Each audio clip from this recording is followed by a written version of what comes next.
Assalamualaikum, my dear students of computation in MATLAB. Welcome to the 9th week. Today is our 14th lecture, and today we have to start the MATLAB loops. तो MATLAB जो loops हैं, जिस तरह आप लोगों ने last time control flow पढ़े थे, तो उसमें आपने दो टाइप्स की पढ़ी थी, इफ़ एंड और इफ़ एल्स एंड, और उसके ऊपर मेरे ख़्याल में हमने 2 या 3 जो है लेक्चर्स जो है वो अटेंड किए थे। तो ये उसी से रिलेटेड हैं, लेकिन जो है these are different from those control flows. और यहाँ पे हमारे पास जो है मेनली तो 2 हैं, लेकिन इनके साथ कुछ एडिशनल जो है कमांड्स भी यूज़ होती हैं, जो कि हम कह सकते हैं एक टाइप ऑफ लूप्स ही जनरेट करती हैं। तो वो भी हम पढ़ेंगे। Let me choose the pointer option. So इस मरतबा आज के लेक्चर की ख़ास बात यह है कि इसमें क्वेश्चन आंसर जैसी जो है ना स्ट्रेटजी मैंने नहीं अपनाई, जस्ट मेन हेडिंग है और उससे रिलेटेड उसकी एक्सप्लेनेशन है। तो लेट्स सपोज अगर क्वेश्चन आता है you have to write down about MATLAB loops, तो डेफिनेटली आप लोगों ने ये वाली जो स्टेटमेंट है ये आंसर के तौर पे लिखनी होगी, ठीक है। तो मेन हेडिंग हमारे पास मैटलैब लूप्स हैं। Let us read the statement, फिर उसको फर्दर एक्सप्लेन मैं करूँगा। A loop statement allow us to execute a statement or group of statements multiple times, एक से ज़्यादा दफ़ा, ठीक है। तो लूप वाली जो स्टेटमेंट है ये हमें अलाउ करती है कि हम एक ख़ास स्टेटमेंट या एक से ज़्यादा स्टेटमेंट्स, 2 या 3 स्टेटमेंट्स जो हैं वो हम एक से ज़्यादा दफ़ा जो है उसको एग्जीक्यूट करें। MATLAB provides different types of loops to handle looping requirements, including while loop, for loops and nested loops. तो while loop और for loops ये तो आज के हमारे मेन हेडिंग्स हैं और मेन टॉपिक्स हैं। नेस्टेड लूप्स जो हैं, तो हम जब इफ़ एल्स या वहाँ पे इफ़ एंड कमांड कर रहे थे, तो वहाँ पे हमने ये नेस्टेड कमांड्स यूज़ की थी, जो कि उस कोड को जो है स्पेसिफिक नंबर ऑफ टाइम तक जो है वो रन कर रहा था। फर्दर जो है वाइल लूप और फॉर लूप के बाद फिर हम नेस्टेड लूप्स को फिर स्टडी करेंगे, जो कि वाइल लूप और फॉर लूप से रिलेटेड होंगे। If we are trying to declare or write our own loops, we need to make sure that the loops are written as scripts and not directly in the command window. तो इसका मतलब यह है कि अगर हम अपनी तरफ से कोई लूप बनाना चाहें तो पहले हम उसको जो स्क्रिप्ट की फॉर्म में लिखें, यानी कि रफ फॉर्म में पहले रजिस्टर पर लिखें, पेपर पर लिखें, या जो आपके पास MS वर्ड है उसमें लिख लें, या जो टेक्स्ट डॉक्यूमेंट है उसमें लिखें। डायरेक्ट जो है कमांड विंडो के अंदर लिखना, command window, let me show you the command window,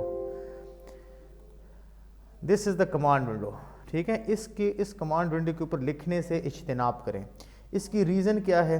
इसकी रीज़न ये है कि हो सकता है आप लोगों की जो मैटलैब लूप जो आप कमांड विंडो में लिखने जा रहे हैं, इन केस अगर वो इनफाइनाइट टाइम एग्जीक्यूट होती है, तो आप लोगों को जो है उसको कंट्रोल करने के लिए पूरी जो विंडो होगी उसको स्टॉप करना पड़ेगा, ठीक है। और वो फिर जो है ना इनफाइनाइट टाइम एग्जीक्यूट होगी। तो इस वजह से पहले जो है आप उस लूप को वर्ड में लिख लें या वैसे ही रफ रजिस्टर में लिख लें, और उसके जो पॉसिबल आंसर्स हो सकते हैं आउटकम की फॉर्म में ज़रा लिखें। तो जब वो टर्मिनेट हो जाए और आपकी श्योरिटी हो जाए कि ये टर्मिनेट हो रही है, मतलब ये जो लूपिंग है जो कि बार बार एग्जीक्यूशन हो रही है, ये फाइनाइट नंबर ऑफ टाइम्स हो रही है, 100%, 101% बल्कि अगर आपको श्योरिटी हो जाए, तो तब आप उसको कमांड विंडो पे अटैम्प्ट करें। अदरवाइज़ अगर वो इनफाइनाइट टाइम्स एग्जीक्यूट हो रही है तो फिर वो स्टॉप नहीं हो सकेगी। 2 एडिशनल कमांड, इसके साथ साथ जो है 2 एडिशनल कमांड जो है break and continue can be use to create a third type of loop known as mid-point break loop. Mid-point break loop is useful for situations where the commands in the loop must be executed at least once, but where the decision to exit the loop is based on some criterion, ठीक है। यानी कि हम execute करना चाहते हैं और बीच में जो है हम ब्रेक भी उसको करना चाहते हैं एक ख़ास स्पेसिफिक वैल्यू पे, तो उसके लिए ये वाली कमांड जो है हम यूज़ करते हैं, mid point break loop. Inside the break and continue. तो ये भी इसके बाद वाले टॉपिक्स हैं, कमिंग जो है लेक्चर्स में हम इनको फोकस करेंगे। आज सिर्फ जो है वाइल लूप्स और फॉर लूप्स। तो नेक्स्ट स्लाइड में जो है इनके जो सिंटैक्स हैं वो हम पढ़ेंगे, ठीक है। और ये जो है आपके पास टाइप्स ऑफ लूप्स हैं, और यहाँ पे हमारे पास मैटलैब में जो मेन टाइप्स हैं वो दो हैं, फॉर लूप और वाइल लूप्स। इसके लिए सिंटैक्स यानी कि जो कोड है वो कैसे लिखी जाएगी, फर्दर फॉर लूप का मेन काम क्या है। For loop it is a loop which is use to repeat, repetition के लिए यूज़ होती है। किस चीज़ की रेपिटिशन के लिए? अ स्टेटमेंट और a group of statements for a fixed number of times, ठीक है।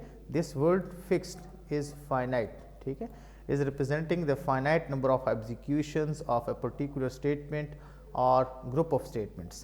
What is the syntax?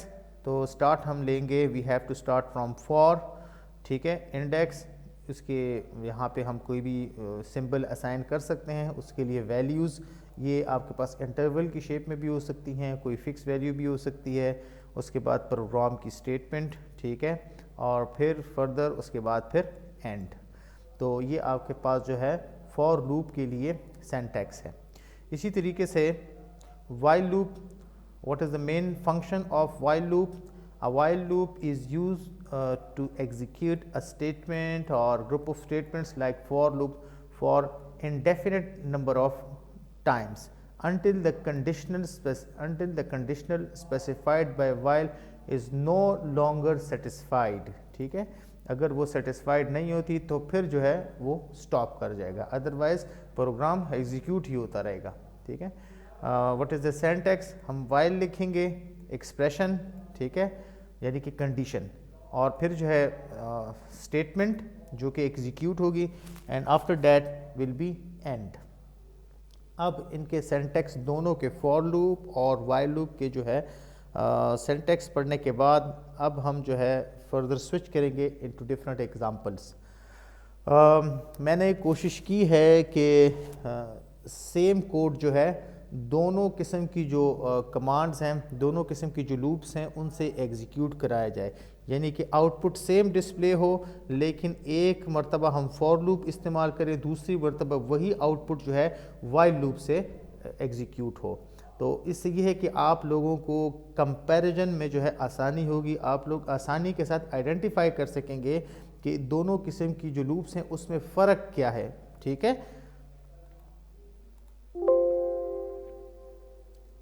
First I will run the for loop, पहले मैं फॉर लूप को रन करूँगा, और यहाँ पे हम जो है थोड़ी सी इंफॉर्मेशन अगर देना चाहें तो हम परसेंटेज साइन के साथ जो है यहाँ पे इसको इसकी इंफॉर्मेशन कर सकते हैं, ठीक है।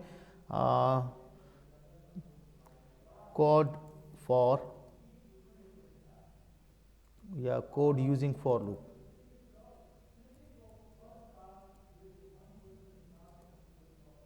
ठीक है, यानी कि हम फॉर लूप को यूज़ करके कोड रन करना चाहते हैं, ठीक है। I will just copy it, मैं सिंपल कॉपी करूँगा, पेस्ट एंड देन एंड। ये मेरे पास जो है रिजल्ट्स आई हैं, ठीक है। इसमें इसकी जो है इसका स्ट्रक्चर क्या है, let me explain it from the beginning. For, ये आपके पास लूप की जो है कमांड है, उसके बाद आपने यहाँ पे स्टेटमेंट लिखी है, ठीक है। ये दरअसल इंटरवल्स हैं, इंटरवल है, लोअर लिमिट आपके पास 10 है, अपर आपके पास जो लिमिट है वो 20 है, और इस इंटरवल में मैंने कोई इंक्रीमेंट नहीं दिया, ठीक है। तो हमने इस तरह के क्वेश्चंस के बारे में पढ़ा था कि अगर हम जो है प्लॉट्स के कोड्स में जब हम प्लॉट्स पढ़ रहे थे और वहाँ पे हम जो है जो आपके पास गिवन इंटरवल थी फ्रॉम 0 to 2 पाई, तो उसके अंदर इंक्रीमेंट जो है कभी हम 1 ऐड कर रहे थे, कभी हम 1/n ऐड कर रहे थे। तो यहाँ पे अगर हम इंक्रीमेंट नहीं देते तो बाय डिफ़ॉल्ट जो मैटलैब है वो 1 स्टेप इसके अंदर ऐड करता है। तो यही वजह है कि जब उसने आउटपुट डिस्प्ले दिया है तो 10 के बाद उसने 1 ऐड किया है 11, उसके बाद उसने 1 ऐड किया है 12, फर्दर 1 वो ऐड करता गया है हर स्टेप पे till it reach to the last value, last final value which is 20। तो इस तरीके से जो है इसने यहाँ पे जो है वैल्यूज़ जो है एग्जीक्यूट की हैं, ठीक है। एफ प्रिंट एफ, इसकी ब्यूटी ये है कि अगर आप यहाँ पे ये जो है सेमी कोलन्स अगर ये आप लगा भी देते हैं तो एफ प्रिंट एफ जो है ये कमांड रिजल्ट जो है हर हालत में आउटपुट जो है वो डिस्प्ले करवाता है। यहाँ पे आप लोगों को कहेंगे कि हमें वैल्यू ऑफ ए और फिर ये इसके बाद ये वाली जो स्टेटमेंट है ये समझ में नहीं आ रही, स्टार डी ऑब्लिक एन। आइए देखते हैं इसके पर्पज़ एक्चुअली क्या है, ठीक है। अगर हम यहाँ से जो है ये डिफरेंट किस्म की जो है एट्रीब्यूट्स हैं ये हम यूज़ करते हैं, और लेट्स सपोज अगर ये हम नहीं लिखते, देखें आपके पास रिजल्ट क्या आ रहा है। वैल्यू ऑफ ए जो है वो अकॉर्डिंग टू द कंडीशन तो एग्जीक्यूट हुआ है, लेकिन उसने वैल्यू डिस्प्ले नहीं की। इसका मतलब ये है कि परसेंटेज डी जो है ये एक्चुअली उस वैल्यू को डिस्प्ले करने के लिए था, ठीक है। और लेट्स सपोज अगर हम यहाँ पे ऑब्लिक एन अगर हम हटाते हैं, ऑब्लिक एन एक्चुअली ये आंसर्स को जो है कॉलम जो वेक्टर है वो शेप देता है। अगर हम ऑब्लिक एन अगर यहाँ से हटा दें और उसके बगैर इसको हम एग्जीक्यूट करें तो आपके पास रिजल्ट तो डिस्प्ले हो जाते हैं, लेकिन ये हॉरिजॉन्टल फॉर्म में यानी कि रो फॉर्म में आपको मिले हैं, ठीक है। ये एक आपके पास रो वेक्टर बनी है। तो ऑब्लिक एन अगर हम लगाएं, ठीक है, ऑब्लिक एन का जो कमाल है वो ये है कि इन तमाम को वो आपके पास एक कॉलम शेप में देता है, ठीक है। तो इसका मतलब ये हुआ कि स्टार डी ये आपके पास न्यूमेरिकल वैल्यू को डिस्प्ले करने के लिए, और ऑब्लिक एन आपके पास जो आउटपुट है, ठीक है, उसको एक ख़ास शेप में प्रेजेंट करने के लिए जो है यूज़ होता है। आए अब देखते हैं कि यही जो रिज़ल्ट है वो वाइल लूप से कैसे डिस्प्ले होगा। ये आपके पास वाइल लूप है, और यहाँ पे भी अगर आप इंफॉर्मेशन के तौर पे कुछ स्टेटमेंट लिखना चाहें वो आप लिख सकते हैं। परसेंटेज साइन के बाद परसेंटेज साइन ये आपके पास ये कमांड होती है जिसमें मैटलैब जो है इसको कंसिडर नहीं करता है, बल्कि सिर्फ हम अपनी इंफॉर्मेशन के लिए, अपनी जो है अंडरस्टैंडिंग के लिए, अपनी सहूलत के लिए हम यहाँ पे कोई मैसेज लिखते हैं, ठीक है। Code using